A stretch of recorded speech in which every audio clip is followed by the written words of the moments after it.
Hari ini kita bakal membedah sebuah topik yang jujur saja sangat provokatif dan pasti bikin putar otak. Kita akan mengupas tuntas tulisan Zen Garcia yang membawa premis super gila, menggabungkan kosmologi kuno dengan konspirasi modern. Bayangkan saja, teologi kuno, mitos-mitos yang sudah lama terlupakan, dan skeptisisme tingkat tinggi terhadap sains modern, semuanya dilebur jadi satu teori raksasa. Tentu saja, ini sangat menantang pemahaman arus utama kita tentang alam semesta. Nah, untuk memulainya, coba kalian pikirkan pertanyaan ini sejenak. Gimana kalau ternyata kita semua hidup di dalam sebuah bola salju raksasa? Penulis buku ini benar-benar menggunakan analogi bola salju untuk memaksa kita memvisualisasikan model bumi alternatif ini. Coba bayangkan sebuah wadah tertutup rapat. Segala sesuatu yang kita tahu, semua yang kita alami, terkurung di dalam satu batas yang sama sekali tidak bisa ditembus. Konsep inilah yang sebenarnya jadi jantung dari seluruh materi yang akan kita bedah hari ini. Oke, mari kita langsung masuk ke pembahasannya. Perjalanan kita hari ini bakal melewati 5 titik utama. Pertama, sistem dunia tertutup. Lalu, bumi purba yang hancur. Lanjut ke malaikat yang jatuh dan para raja, disusul dengan kejatuhan Atlantis, dan terakhir, konspirasi luar angkasa modern. Penulis benar-benar merangkai topik-topik yang kelihatannya nggak nyambung ini jadi satu teori kesatuan yang luar biasa masif. Bagian pertama, sistem dunia tertutup. Kita mulai dari fondasi fisiknya dulu nih, yang bakal jadi dasar untuk semua argumen gila berikutnya. Penulis menggunakan konsep alam semesta Ibrani kuno sebagai fondasinya. Jadi, lupakan sejenak soal bola dunia yang berputar dan melayang di luar angkasa yang hampa. Berdasarkan interpretasinya terhadap teks-teks kuno, bumi itu sebenarnya adalah sebuah bidang datar yang diam 1000 bahasa. Di model Ibrani kuno ini, bumi digambarkan duduk manis di atas sebuah fondasi atau pilar, dan benar-benar tidak bergerak sama sekali. Dan tepat di atas bidang datar ini, ada apa yang disebut oleh penulis sebagai cakrawala atau firmamen. Perhatikan deh struktur melengkungnya. Menurut teks tersebut, cakrawala ini berfungsi layaknya kubah raksasa yang padat. Fungsinya buat apa? Secara harfiah untuk memisahkan air yang ada di atas bumi dari air yang ada di bawahnya. Jadi ini bukan sekedar ruang angkasa kosong melompong, melainkan sebuah struktur fisik yang benar-benar kokoh dan melindungi kita. Dan ini dengan sangat brilian mengilustrasikan gimana sang penulis memvisualisasikan dunia kita.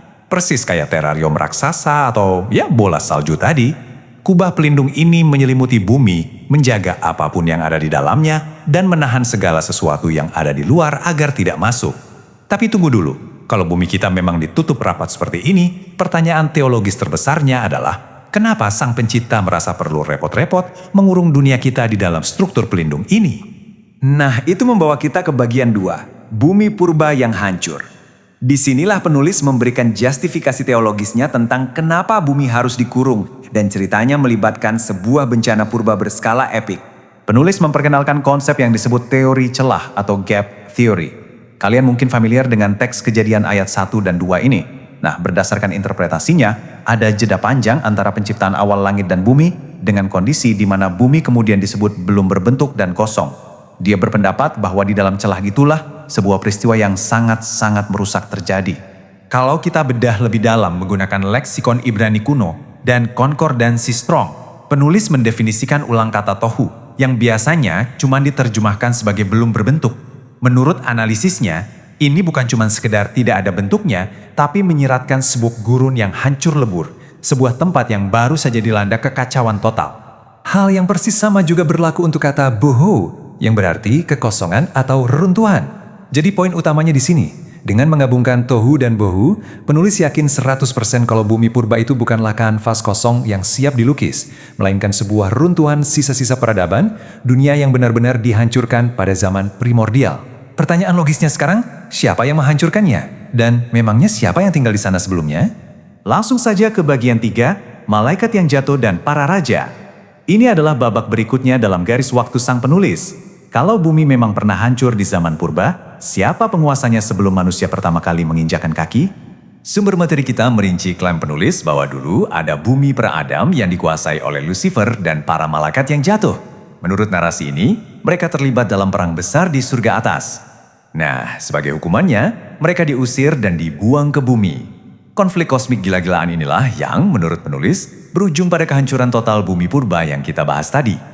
Yang menarik, penulis nggak cuma mengandalkan teks agama. Dia juga menarik garis ke catatan sejarah kuno lainnya seperti daftar raja-raja Sumeria. Coba perhatikan catatan umur ini. Raja-raja kuno seperti Alulim tercatat memerintah selama puluhan ribu tahun.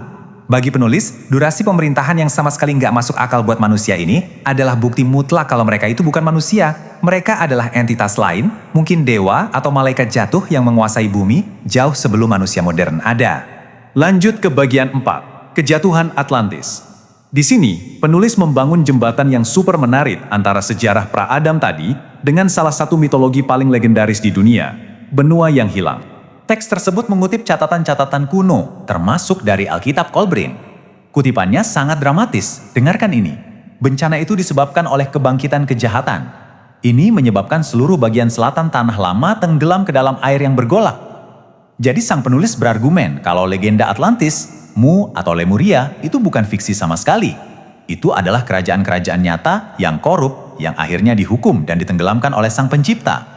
Penulis kemudian menghubungkan gambaran tentang kehancuran massal ini dengan ayat-ayat dari Yeremia pasal 4. Dalam pandangannya, penglihatan para nabi tentang kota-kota yang dihancurkan oleh murka ilahi, jauh sebelum umat manusia eksis, itu merujuk langsung pada peradaban maju para malaikat jatuh yang kini sudah lenyap tanpa sisa. Pemandangan runtuhan bawah laut seperti ini seolah menjadi bukti pemungkas bagi penulis di bagian ini. Tenggelamnya Atlantis dan kota kuno Tirus itu semua berkorelasi langsung dengan air bah primordial yang ada di teori celah tadi. Runtuhan ini adalah jejak terakhir dari zaman kekuasaan para malaikat yang dihukum mati sebelum akhirnya bumi diriset untuk ditempati oleh manusia modern. Bagian 5, konspirasi luar angkasa modern. Nah, sekarang kita masuk ke era modern. Kalau bumi kita ini memang sistem tertutup dengan kubah padat seperti yang diklaim penulis dari awal, kenapa model ini disembunyikan dari kita sekarang? Siapa sebenarnya yang diuntungkan dari kebohongan sebesar ini? Disinilah penulis melempar teori konspirasi modernnya. Dia membongkar klaim perjalanan luar angkasa dari badan-badan antariksa seperti NASA dan membenturkannya dengan realitas sabuk radiasi Van Allen, sebuah zona radiasi yang sangat mematikan di luar angkasa. Penulis dengan tajam bertanya, gimana ceritanya manusia bisa melewati area radiasi seganas ini dengan selamat? Dan ini dia, senjata utamanya. Sebuah kutipan langsung dari seorang insinyur NASA yang bekerja di proyek Orion baru-baru ini. Kita harus memecahkan tantangan ini sebelum kita mengirim orang melalui wilayah luar angkasa ini. Poin krusialnya, penulis berargumen bahwa kalau teknologi super canggih zaman sekarang saja masih pusing mencari cara menembus radiasi ini, berarti misi Apollo di tahun 60-an, ya pasti cuma rekayasa. Pada akhirnya, inilah rangkuman dari kesimpulan pamungkas sang penulis. Bumi itu diam dan tidak bergerak. Heliosentrisme adalah penipuan berskala global, pendaratan di bulan cuma produksi panggung ala Hollywood, dan badan-badan antariksa modern pada dasarnya bertindak kayak pendeta elit dari sebuah agama baru bernama saintisme, dengan satu tujuan, menutupi kebenaran tentang cakrawala bumi dan eksistensi sang pencipta. Gila banget kan? Kita baru saja melihat bagaimana penulis ini menjahit teologi Ibrani kuno, mitos tenggelamnya Atlantis, sampai tuduhan serius terhadap NASA menjadi sebuah teori alternatif raksasa yang sangat rumit. Terlepas dari kalian setuju atau tidak, pandangan ini jelas menantang fondasi dari segala sesuatu yang selama ini diajarkan kepada kita. Jadi saya mau meninggalkan kalian dengan satu pemikiran ini. Kalau sejarah dunia kita ternyata adalah sebuah teka-teki raksasa tentang kerajaan yang hancur, malaikat yang jatuh, dan cakrawala yang disembunyikan, kebenaran mapan apa lagi di luar sana yang mungkin cuma sebuah ilusi belaka? Terima kasih sudah menemani sesi bedah materi yang sangat dalam ini. Teruslah bertanya, dan sampai jumpa di eksplorasi kita berikutnya.